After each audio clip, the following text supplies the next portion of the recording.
sa Genesis 3:19 that we came up from the dust and we return to the dust, mga higala.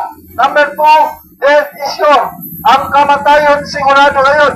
The Bible says in Hebrews 9:27, I is appointed unto man once to die, but after this, the judgment.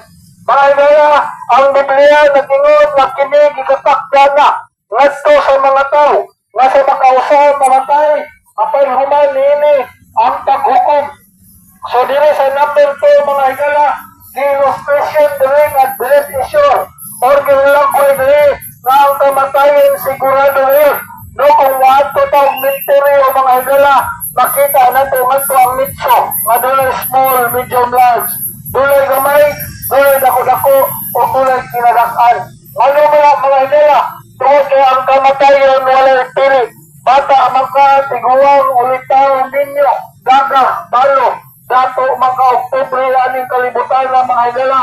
Ang kamatayon moabot ngayon sa katao. Kung ang tao dili makaabot sa pagbalik sa atong Ginoong Dios o manluluwas na si Kristo Jesus. O kining kamatayon, mga higala, tunay duha ka klase.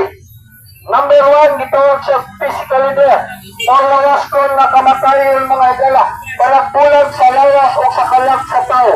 Kung ang tao mamatay nini sa kalibutan, hayaon siya o ilubong nga sa sementeryo. Mao kaya siya ang gitawag o physical death o lawas ko na kamatayon. Number 2, spiritual death. Ang espirituhanon na kamatayon, mga higala, palagbulag sa kalag o sa Diyos.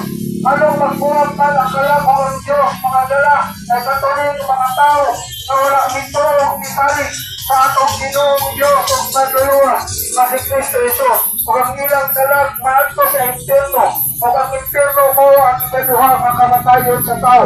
Hell is the second death of men, mga higala.